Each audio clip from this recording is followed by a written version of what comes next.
All right, so we're starting to get a little bit more details in terms of how the school shooting in Uvalde, Texas unfolded, and the more information that we are getting from this, the more and more it is looking like the police officers who responded to this shooting were basically just complete and utter feckless cowards who prioritized their own personal safety and their own lives over the lives of the innocent children who were being slaughtered inside as they refused to go in and confront the shooter. So, here from the AP, they say onlookers urged police to charge into Texas schools. So a little bit of context that I didn't have in the last video that I was making on this is that apparently from the moment that police initially saw the shooter going into the building and the moment where he was inevitably killed was upwards of like an hour between those two moments. So, you know, they basically allowed him to go into the school, then allowed him to put himself in one of the classrooms, lock the door, and then basically stood outside while he massacred an entire classroom of children.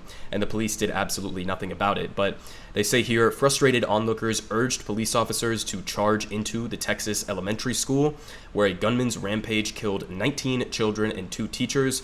Witnesses said Wednesday as investigators worked to track the massacre that lasted upwards of 40 minutes and ended when the 18-year-old shooter was killed by a Border Patrol team. So this Border Patrol team was a different tactical unit that the actual police were calling in to go confront the shooter because they themselves were not willing to go in and put their lives on the line. But they continue saying, quote, go in there, nearby woman shouted at the officers soon after the attack began, said Juan Carranza, who's 24 years old, who saw the scene from the outside of his house across the street from Robb Elementary School in the close-knit town of Uvalde. And Carranza said the officers did not go in, so literally have parents who are outside watching and witnessing this shooting unfolding and are begging the police to go inside. And not only did they refuse to do that, but as they're going to get to here in a second, they were basically confronting the parents more so than they were confronting the school shooter who was massacring their kids inside the school. So, I mean, they literally have their tasers out. They have their, long assault rifles on them or whatever these types of guns are.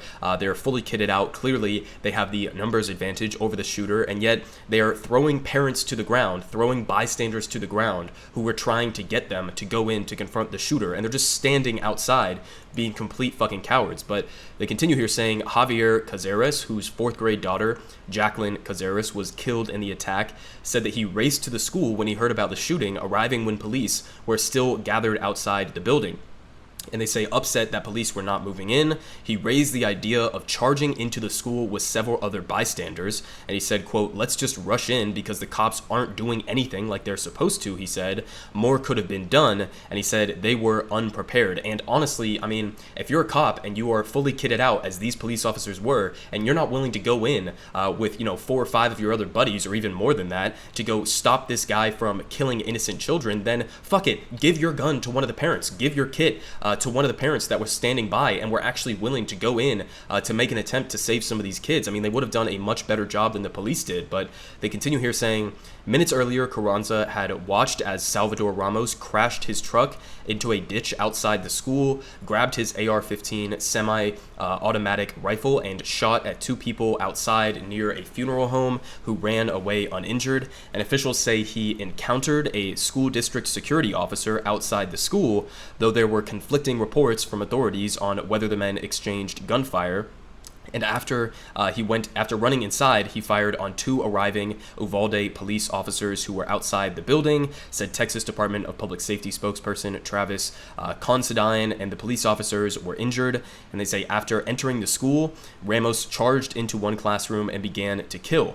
And here's where it gets completely ridiculous. They say he barricaded himself by locking the door and just started shooting children and teachers that were inside the classroom, said Lieutenant Christopher Olivares of the Department of Public Safety. It just shows you the complete evil of the shooter. I mean, okay, so they're saying that he barricaded himself by locking the door to this classroom and then proceeded to just massacre everybody who was in the room. And as they point out down here, all of those killed in this mass shooting were in that same classroom. Now, the initial story that we heard from police was them literally patting themselves on the back and saying, oh, it was us, the brave police officers who were responsible for containing him to one room. And the way that they presented it and talked about it was as if, like, he went on a school shooting rampage, managed to kill a lot of these kids, and then they managed to trap him in like a broom closet or something, right? That was the way in which they were talking about it, as if barricading himself in a classroom was in and of itself not going to be an inherent threat to the people in that classroom. But it appears like it's a completely different situation than what they were initially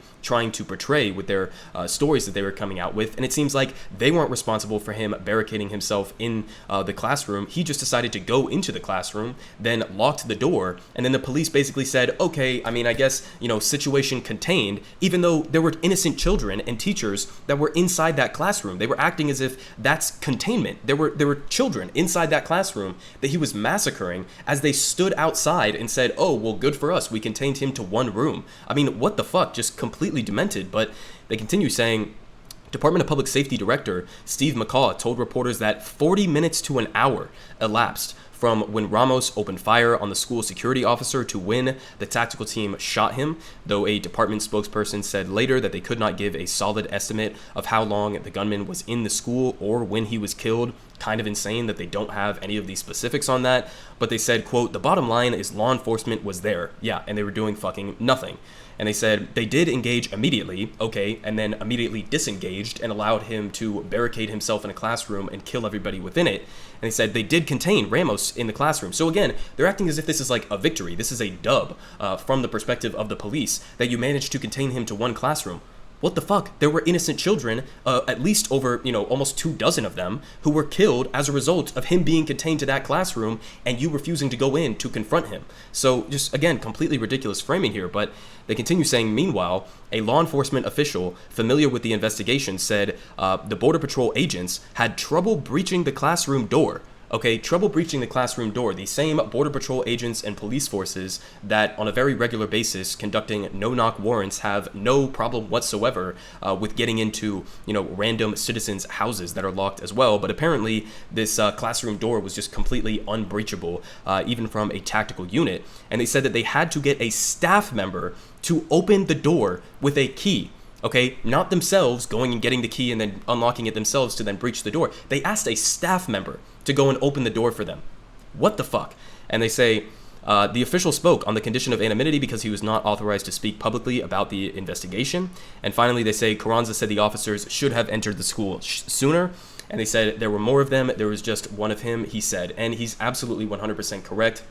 Not only should these police officers be fired for just complete grotesque negligence in this situation, but, honestly, I don't know the specifics of the laws on this. I mean, I do know that there was a Supreme Court decision roughly in like 2005 that basically said that police do not have a constitutional obligation to risk their lives to protect innocent civilians. So I don't know how much accountability legally that you could have on this front, but, at the very least, these parents should be, taking lawsuits to this police district, because this is just, it's completely fucking ridiculous at every stage throughout this. I mean, how the fuck do you allow an active shooter to go into an elementary school where you hear him popping off rounds and you let him stay in there for an hour? Okay, 40 minutes to an hour where you are standing outside confronting parents who are asking to go in and save their kids themselves. Okay, just complete fucking cowards in this situation. But there was also another sketchy thing that kind of was going on apparently with the police scanners, which this is also going to be interesting.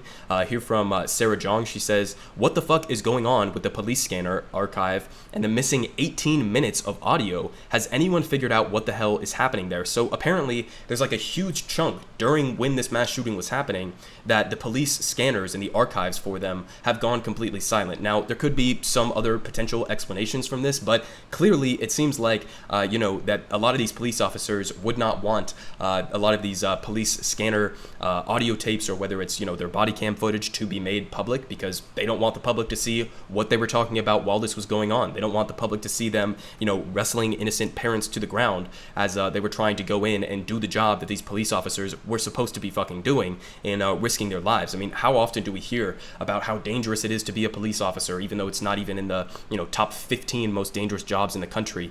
Being a delivery driver or being a fisherman is much more dangerous than being a police officer. But even then, we still hear the narratives of how police officers are putting their lives on the ground, on the line every single day. They're going out and risking their safety for the community. And I mean, here they are, literally given the perfect opportunity to go in and be the Rambo-style heroes that they want want to pretend that they are, and they're all standing out here like fucking cowards facing the parents of these kids instead of going in and facing the shooter. But just again, completely fucking pathetic and insane that this is a response that you get. And still on top of this, I mean, you had this massive Vice article that was basically breaking down the inconsistencies of the narratives that we've been hearing from the Border Patrol agents, as well as the police officers, as well as, you know, the sergeants, and all these other different conflicting narratives that we have been hearing come out about this. So I'll link this down if you want to go and read through it. I'm not going to read through it right now, but basically just drives home the same story that we're hearing from the AP, that, you know, not only were these police officers completely unwilling to go and put their lives on the line to save children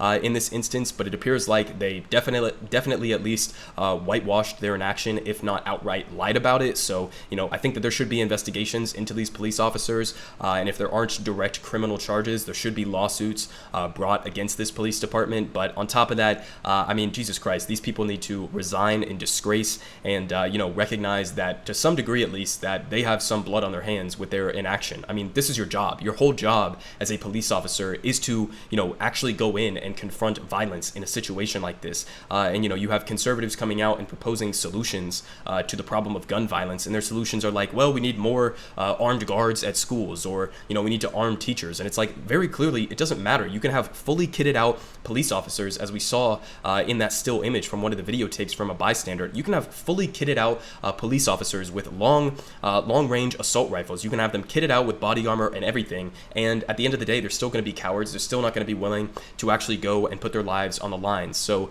just completely grotesque and horrible situation we have here. But the more information that we're getting on this, and I'll keep it coming if we get any further context to all of this, but it seems like the more information we're getting on this was just a complete top to bottom failure from the police to respond to this situation.